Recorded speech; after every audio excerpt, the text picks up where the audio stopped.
నమస్కారం మేడం. నమస్తే అండి. మేడం, రేపు వైఎస్ రాజశేఖర రెడ్డి గారి జయంతి సందర్భంగా నివాళులర్పించేందుకు ఫ్యామిలీ మొత్తం కలిసి రాబోతుంది. అన్నా చెల్లెల మధ్య ఉన్నటువంటి సమస్యలు, గొడవలు రేపటితో తీరబోతున్నాయి. తల్లి కూడా దగ్గరుండి ఈ వివాదాన్ని పరిష్కరించే అవకాశం ఉంది అని చర్చ నడుస్తూ ఉంది ఇప్పుడు. అలాగే ఆ పార్టీలో కావచ్చు, బయట ప్రజల్లో కూడా ఇదే చర్చ నడుస్తుంది. సో అసలు ఈ వార్తల్లో నిజమెంత ఉంది? నిజంగానే వాళ్ళు మళ్ళీ కలిసే అవకాశం ఉందా? ఒకటి, ఇప్పుడు యాక్చువల్గా రేపు ఆయన జయంతి మీకు 2022లో ప్లీనరీ జరిగింది. యాక్చువల్గా రేపు ప్లీనరీ జరగాల్సి ఉంది, కానీ వాళ్ళు వాయిదా వేశారు. జగన్మోహన్ రెడ్డి చెప్పారు వచ్చే ఏడాదికి వాయిదా వేస్తున్నానని. కాబట్టి అంటే ప్లీనరీ ఎందుకు వాయిదా పడింది, రేపు అసలు మీరు అన్నట్టుగా ఈ విషయానికి ప్రాముఖ్యత ఏంటి అంటే, వైఎస్ రాజశేఖర రెడ్డి గారి జయంతి వస్తూనే ఉంటుంది. రేపు 75వ జయంతి, అది ఒక ప్రత్యేకత. అయితే మీరు అన్నట్టుగా రేపు ఇంకో ప్రత్యేకత, వీళ్ళిద్దరూ కలుస్తారా? మీరు ఇందాక ఒక మాట అన్నారు, ఇద్దరు విడివిడి సమయాల్లో వచ్చి నివాళులు అర్పించి వెళ్ళేవారు అని ఈ మధ్యకాలంలో.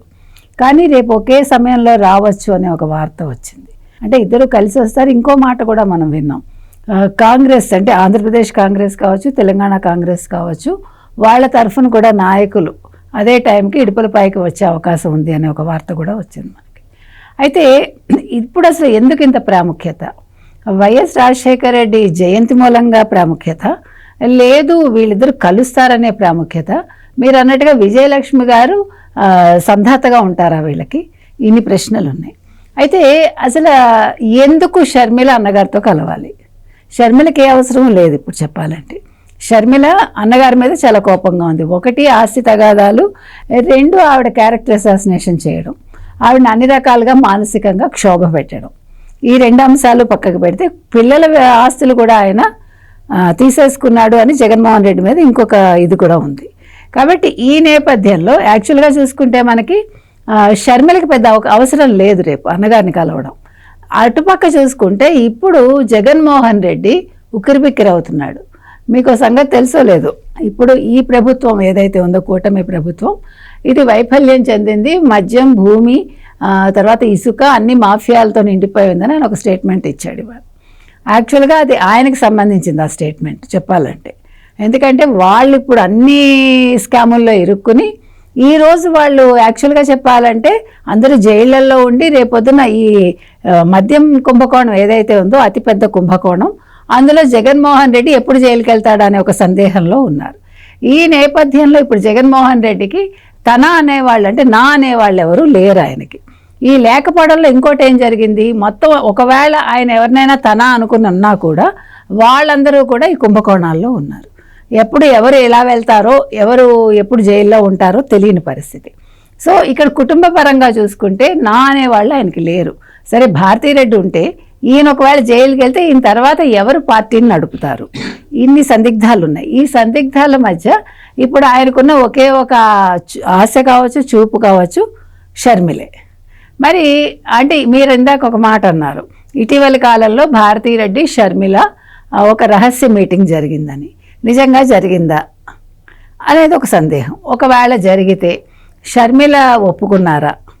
అంటే నువ్వు పార్టీలోకి వచ్చేసేయి వదిన అని ఆవిడ అడిగితే, ఒకవేళ ఆడబడుచున ఆవిడ అడిగితే వదిన గారి మాటకి ఆవిడ ఒప్పుకుందా? తెలియదు మనకి. నెంబర్ 1. నెంబర్ 2, ఇప్పుడు జగన్మోహన్ రెడ్డి పిలిస్తే వెంటనే ఆవిడ వెళ్ళిపోతారా? అవకాశం లేదు నాకు తెలిసి. ఒకవేళ నిజంగా అలా వెళ్తే కనుకైతే అది ఆవిడ రాజకీయాలకు ఒక రకంగా సమాధి అవుతుంది. ఎవరికి? షర్మిలకి. ఎందుకంటే షర్మిల ఇక్కడ ఒక పార్టీ పెట్టి తెలంగాణలో అందులో అది ఎటువంటి ఇది లేకుండా, అంటే ప్రోగ్రెస్ లేకపోవటం వల్ల ఆవిడ మళ్ళీ ఆంధ్రప్రదేశ్కి వెళ్ళి కాంగ్రెస్లో చేరి ఆ పార్టీని విలీనం చేసి ఇప్పుడు కాంగ్రెస్కి ఒక ముఖంగా ఆవిడ ఉన్నారు.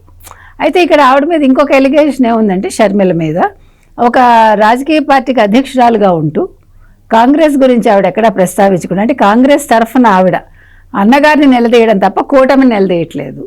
ఏ ఇష్యూ వచ్చినా అన్నగారి మీద టార్గెట్ చేస్తాం తప్ప, అంటే వ్యక్తిగత టార్గెట్ల కిందకు వస్తున్నాయి, పార్టీ పరంగా కాదు.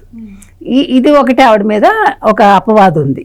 కాబట్టి ఇన్ని నేపథ్యాల్లో ఆవిడ ఒకవేళ మళ్ళా వైఎస్ఆర్సీపీలోకి వస్తే, ఇందాక మీరు అన్నారు ప్రజలు నమ్ముతారా? డెఫినెట్గా నమ్మరు.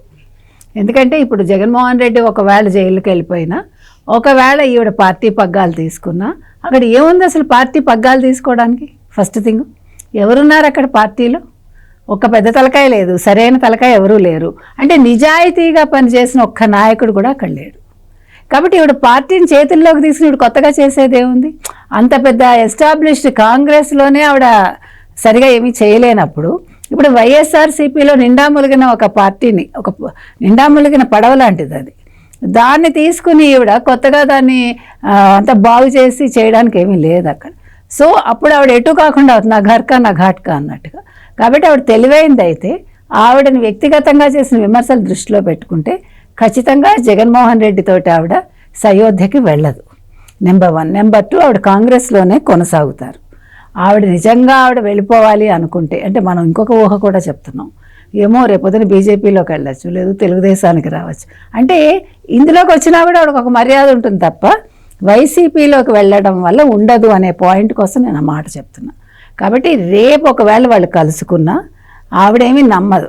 ఎందుకంటే అన్నగారి గురించి ఆవిడకి ఈ పాటికి ఫుల్గా అర్థమైంది. ఆవిడకి ఎలాంటి వాడు, ఎంత నీచుడు, వదిన గారు ఏ రకంగా ఉంటుంది. ఇప్పుడు వదిన ఏదో పిలిచేసి షర్మిల మరదలు అంటారో ఏమంటారో మనకు తెలియదు. వాళ్ళు ఆవిడ ప్రేమగా మాట్లాడినంత మాత్రాన్ని ఇవిడ బుట్టలో పడతారని నేనైతే అనుకోవట్లేదు. కాబట్టి రేపు కలయిక అనేది ఒకవేళ కలుసుకున్న వాళ్ళు ఒకవేళ ముఖాముఖి మరీ మొహం చిట్లించుకోకుండా ఒక పలకరింపు ఉండేదానికి అవకాశం ఉంది. విజయలక్ష్మి గారు కూడా కలవమని చెప్తారని నేను అనుకోను. కొడుకు మీద ప్రేమ ఉంటే ఉండనివ్వండి, అది వేరు. కొడుకు మీద ప్రేమతోటి ఆవిడ కొడుకు దగ్గర ఉంటుంది తప్ప కూతుర్ని కలవమని చెప్పడానికి ఆవిడ ధైర్యం చేస్తారని మాత్రం నేను అనుకోవట్లేదు. Right. Please subscribe to Leo news for more videos.